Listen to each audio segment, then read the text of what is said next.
Om Swastiastu. Salam bahagia. Perkenalkan, nama saya Nimadi Kertiani. Saya seorang guru yang berdedikasi dalam menciptakan pembelajaran yang berpihak pada peserta didik di SMP Negeri 1 Melaya. Saat ini, saya berupaya untuk menghadirkan pengalaman belajar yang lebih bermakna dan tentunya relevan bagi peserta didik. Semoga video ini dapat menginspirasi dan bermanfaat bagi kita semua. SMP Negeri 1 Melaya adalah sekolah yang berada di ujung barat Pulau Bali, berada di Desa Melaya, Kecamatan Melaya, Kabupaten Jembrana. Dalam memberikan layanan pendidikan untuk menciptakan sumber daya yang unggul, SMP Negeri 1 Melaya merujuk pada filosofi Ki Hajar Dewantara, bahwa pendidik berperan sebagai fasilitator yang membantu anak didik dalam proses belajarnya. Pendidik menyediakan ruang belajar yang aman dan nyaman, serta memberikan dorongan dan motivasi agar anak didik dapat mencapai potensi terbaik sesuai dengan kodrat yang dimilikinya. Dari banyaknya metode, model, dan media pembelajaran, media interaktif merupakan salah satu solusi yang dapat digunakan untuk meningkatkan keaktifan peserta didik dalam belajar.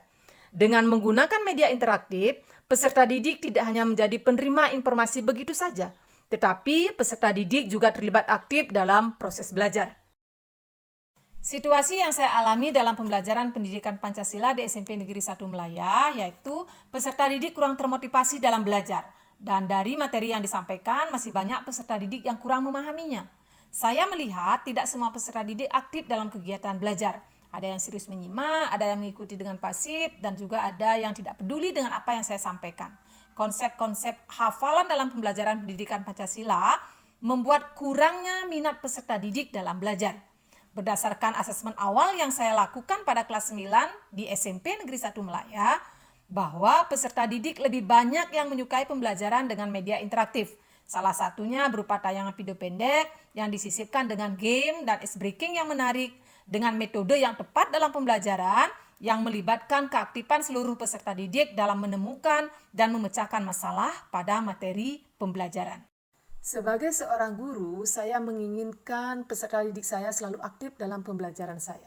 Tugas saya adalah memotivasi peserta didik dalam belajar, dan adapun tantangan yang saya hadapi saat pelaksanaan praktik pembelajaran pendidikan Pancasila di kelas 9, yaitu dimulai dari merancang pembelajaran yang berpusat pada peserta didik dan melibatkan secara aktif peserta didik dalam pembelajaran, baik dari menyusun perlengkapan atau perangkat mengajar seperti modul ajar, materi atau bahan ajar, media pembelajaran, LKPD yang interaktif, dan asesmen pembelajaran.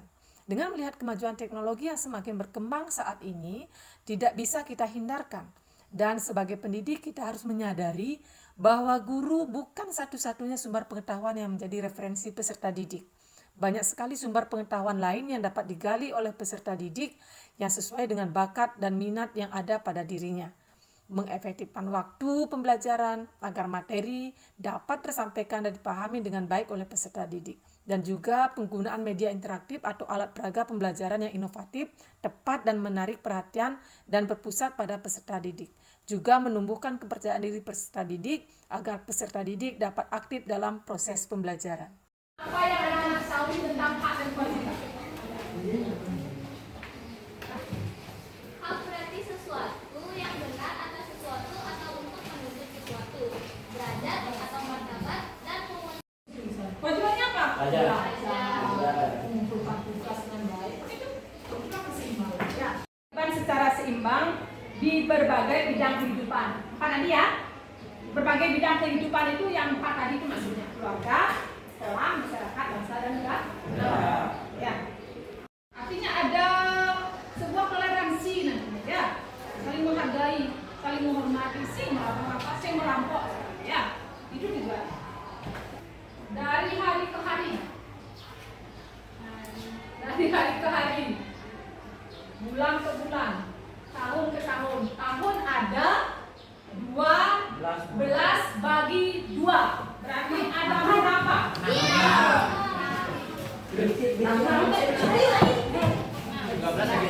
Melalui tayangan video pendek yang dibagikan berupa link di masing-masing kelompok, memberikan sebuah sumber belajar yang menarik bagi peserta didik. Peserta didik mampu menganalisis dan menemukan solusi dari permasalahan yang muncul dalam materi, dengan contoh perilaku yang ada di lingkungan peserta didik. sehingga memberikan pemahaman pembelajaran yang kontekstual dan pemahaman berpikir kritis peserta didik. Memberikan kebebasan peserta didik dalam kelompok untuk menentukan produk yang dibuat sesuai dengan pilihan dan petunjuk pada LKPD yang disesuaikan dengan minat belajar peserta didik. Saya melakukan penilaian secara keseluruhan proses pembelajaran, meliputi penilaian sikap, penilaian pengetahuan, dan penilaian keterampilan untuk mengevaluasi tingkat keberhasilan pembelajaran yang dilakukan. Indonesia, hak berarti sesuatu yang benar, milik, kepunyaan, kewenangan, kekuasaan untuk Dari guru. 2. Hak menggunakan fasilitas sekolah. 3. Mendapat perlindungan, yaitu 1. Mendapat uang asal dari orang tua. 2. Mendapat kasih sayang dari orang tua. 3. Mendapat hak dan identitas. Kesempatan bagi teman-teman yang ingin bertanya atau memberikan pendapat, kami silakan.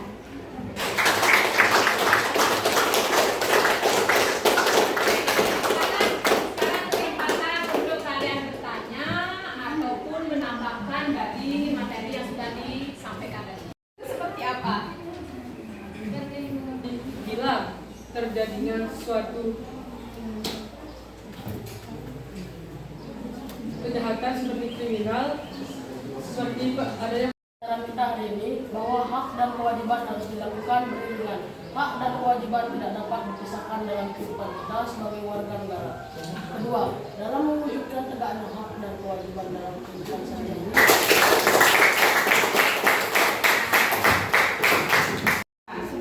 warga negara lebih ditekankan kepada hak dan kewajiban warga negara dalam Undang-Undang Dasar. Hari ini aku merasa senang karena bisa belajar hak dan kewajiban bersama teman-teman sambil melakukan ice breaking kecil yang seru. Karena bisa langsung mengeluarkan pendapat kami dan kreativitas kami di depan banyak orang. Hal baru yang aku pelajari hari ini yaitu contoh-contoh perilaku yang mencerminkan hak dan kewajiban. Esok hari aku ingin lebih baik lagi dalam hal mendengarkan, menyimak, dan memahami materi yang disampaikan. Demikian praktek baik yang telah saya buat dan saya bagikan. Semoga apa yang telah saya bagikan dapat menjadi inspirasi dan bermanfaat bagi kita semua, serta memberikan dampak bagi peserta didik. Terima kasih atas perhatiannya dan mari kita terus berinovasi, serta bergerak bersama untuk menciptakan pendidikan yang lebih baik ke depannya. Sampai jumpa di lain kesempatan. Om Santi Santi Santi. Om. Salam bahagia. Saya sangat senang dengan adanya pembelajaran yang menggunakan media interaktif berupa tayangan video pendek. Pembelajaran menjadi lebih menarik dan menyenangkan bagi saya. Dan permainan dalam bentuk kelompok dan ice breaking juga sangat seru sekali. penerapan model dan media interaktif yang inovatif dalam pembelajaran sudah memberikan dampak positif bagi peserta didik. Peserta didik menjadi lebih antusias dan aktif dalam pembelajaran. Mereka berkolaborasi dalam diskusi sehingga mereka dapat memunculkan ide dan pendapat dengan penuh percaya diri. Semoga sebagai guru kita selalu dapat menumbuhkan pembelajaran yang berdampak bagi peserta didik, tentunya dengan inovasi yang tanpa henti. Saya sebagai orang tua murid sangat senang dengan pembelajaran yang diberikan oleh guru di sekolah tentang pembelajaran inovatif berupa video pembelajaran, karena melalui video pembelajaran itu anak saya lebih kreatif lagi dan bisa belajar mandiri di rumah dengan menonton video itu sendiri, menganalisis video itu, sehingga dia bisa lebih mandiri, lebih aktif lagi. Ibu Made Kartiani sudah berhasil membawakan pembelajaran PPKN dengan cara yang berbeda. Beliau sudah berhasil membawakan pembelajaran ini dengan strategi diferensiasi, yaitu menggunakan multimedia pembelajaran interaktif dan model pembelajaran discovery learning. Tentu ini menjadi sebuah hal yang sangat baik di sekolah kami, mengingat kami harus perlu meningkatkan kualitas pembelajaran secara terus-menerus dan berkesinambungan. Semoga hal-hal seperti ini bisa dilakukan juga oleh guru-guru lainnya di sekolah kami.